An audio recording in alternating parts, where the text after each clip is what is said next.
আমার মনে হয় যে শেষ পর্যায়ে এসে শুধু এখন একাডেমিক বিষয়গুলোকে, যার পরীক্ষা রিলেটেড বিষয়গুলোকে এখন জোর দিয়ে প্রস্তুতি নেওয়া উচিত। কিন্তু এমন না, রাজনীতি শুধু মিছিল মিটিংয়ের মধ্যেই সীমাবদ্ধ না। সালামু আলাইকুম প্রিয় এইচএসসি শিক্ষার্থীবৃন্দ, তোমাদের জন্য দিক নির্দেশনা পর্বে স্বাগতম। এ পর্যায়ে আমাদের সাথে আছেন ঢাকা বিশ্ববিদ্যালয়ের সাংবাদিকতা ডিপার্টমেন্টের 18 সেশনের বড় ভাই তানবীর আল হাদি মায়েদ ভাই, যিনি হচ্ছেন ঢাকা বিশ্ববিদ্যালয় বিজয় 71 হলের ছাত্র দলের আহ্বায়ক। আমরা এখন তোমাদের জন্য ভাইয়ের সাথে কথা বলবো। আমাদের ভাইয়ের কাছে প্রশ্ন থাকবে হচ্ছে এরকম, যে স্কুল এবং কলেজ পর্যায়ে আমাদের অনেক শিক্ষার্থী ভাই বোনরা রাজনীতির প্রতি একটু ফ্যাসিনেটেড থাকে। তো এই ক্ষেত্রে অনেক সময় রাজনীতির প্রতি একটু বেশি সময় দিয়ে বা একটু আবেগ দেওয়ার কারণে হচ্ছে তারা ঢাকা বিশ্ববিদ্যালয় বা পাবলিক বিশ্ববিদ্যালয়ের মতো জায়গাগুলো আসতে পারে না এবং তারা বড় পরিসরে রাজনীতিও করতে পারে না।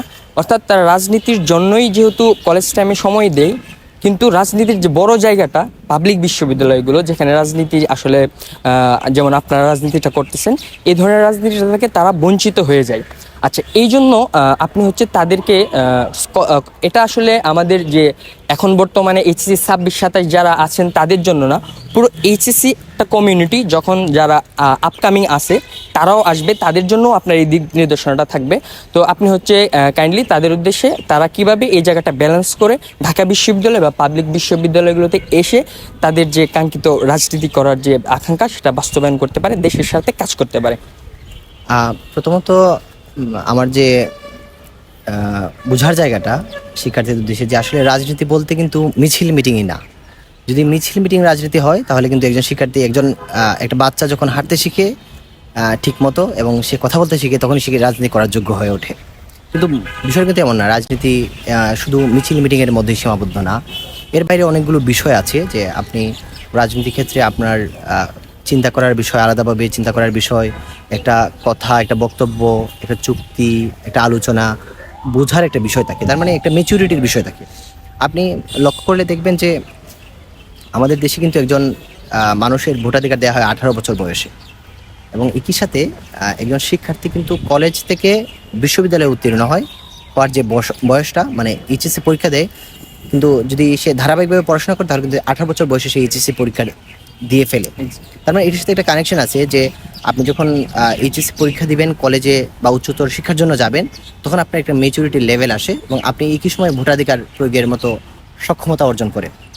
এবং ধরে নেওয়া হয় যে 18 বছরের একজন মানুষ, সে নারী হোক পুরুষ হোক, সে নিজের মতো করে চিন্তা করতে পারে এবং সে নিজের মতো করে সিদ্ধান্ত নিতে পারে। তো আমার মনে হয় যে রাজনীতি হচ্ছে, যেহেতু রাজনীতি মানে আপনার আশেপাশের বিষয়গুলোকে অনেক বেশি কানেক্টেড করে, আপনার নিজের সিদ্ধান্ত নেওয়া, নিজের মতো কাজ করা, কোনো একটি বিষয়কে বোঝার প্রয়োজনীয়তা আছে সেখানে। তার মানে একজন ব্যক্তি যখন নিজের বিষয় সব ধরনের সিদ্ধান্ত নিতে সক্ষম হয়, তখনই তার সক্রিয় রাজনীতিতে অংশগ্রহণ করা উচিত। একজন শিক্ষার্থী যদি স্কুল এবং কলেজ জীবনে পড়াশোনাকে ফাঁকি দিয়ে রাজনীতিতে যুক্ত হয় এবং তার একাডেমিক কেরিয়ার ক্ষতিগ্রস্ত হয়, তাহলে কিন্তু তার বড় পর্যায়ে সে রাজনীতি কানেক্টেড হওয়ার, যুক্ত হওয়ার সম্ভাবনা অনেকটাই কমে যায়। এবং আপনি জানেন আমাদের দেশের রাজনীতি কিন্তু যে জাতীয় পর্যায়ে যে রাজনীতিটা, এটা কিন্তু আমাদের অনেক বিশ্ববিদ্যালয় পর্যায়ে যারা নেতৃবৃন্দ বেড়ে ওঠে, তারাই কিন্তু জাতীয় পর্যায়ে রাজনীতির নেতৃত্ব দেয়। সুতরাং যাদের বড় পর্যায়ে রাজনীতি করার ইচ্ছা আছে, তাদেরকে শুধু কলেজ জীবনে যে রাজনীতি মিছিল মিটিংয়ে অংশগ্রহণ করে নিজের একাডেমিক কেরিয়ারকে কোনোভাবেই ক্ষতিগ্রস্ত করা উচিত না, বরং তাদেরকে পড়াশোনায় মনোনিবেশ করা উচিত। যে আমি আসলে কলেজ স্কুল জীবনের গণ্ডি পেরিয়ে আমি বিশ্ববিদ্যালয়ে গিয়ে রাজনীতি করব। এবং সেইখানে আসলে আপনি আরও একটা বিষয় দেখবেন যে অধিকাংশ রাজনৈতিক সংগঠন কিন্তু তাদের কর্মী রিক্রুটমেন্টটা সেটা কিন্তু কলেজ জীবন থেকে শুরু করে, কয়েকটা রাজনৈতিক সংগঠন ব্যতীত। কারণ আমরা মনে করি যে একজন ব্যক্তি কোন ধরনের রাজনীতি করবে, কোন আইডিওলজি মেনটেন করে রাজনীতি করবে, সেটার জন্য তার নিজের সিদ্ধান্ত নেওয়ার ক্ষমতা তৈরি হতে হবে।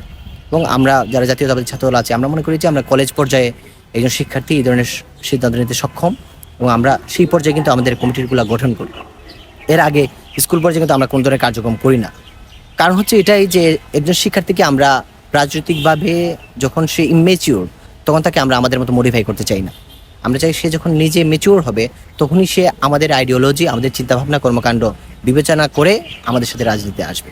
সুতরাং যারা ভবিষ্যতে রাজনীতি করতে ইচ্ছুক, কিংবা রাজনীতি না করলেও রাজনীতি বিষয়ে যারা ইনভলভ হতে চায়, রাজনৈতিক বিশ্লেষক হতে চায়, অ্যাক্টিভিস্ট হতে চায়, তাদেরকে আসলে বিশ্ববিদ্যালয়ে জীবনের আগের জীবনটাতে পড়ালেখায় অতিরিক্ত মনোনিবেশ করা উচিত এবং তাদের এই পড়ালেখা যাতে ভবিষ্যৎ রাজনীতির দ্বার উন্মুক্ত করতে পারে উচ্চতর লেভেলে এসে, সেই জন্য তাদেরকে তৈরি করা উচিত, নিজেদেরকে তৈরি করা উচিত বলে আমি মনে করি।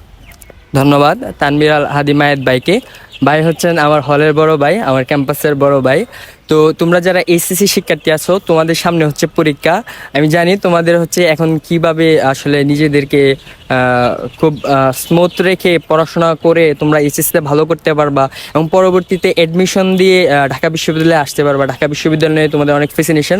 তো তোমাদের এখন কিভাবে একটু পড়াশোনা করা উচিত, এই শেষ টাইমটাতে একটু কিভাবে ইম্পাসাইজ করে পড়াশোনা করা উচিত, এই সম্পর্কে একটু ভাইকে বলবো, অনুরোধ করবো তোমাদেরকে একটু বলার জন্য। অনেকেই হতে তাদের 2 মাস আছে আর কি, তাদের পরীক্ষার জন্য 2 মাস আছে। অনেকেই হয়তো কলেজ জীবনের পড়াশোনার পাশাপাশি বিশ্ববিদ্যালয় জীবনের পড়াশোনার প্রস্তুতি নিয়েছেন। আমার মনে হয় যে শেষ পর্যায়ে এসে শুধু এখন একাডেমিক বিষয়গুলোকে, যার পরীক্ষা রিলেটেড বিষয়গুলোকে এখন জোর দিয়ে প্রস্তুতি নেওয়া উচিত।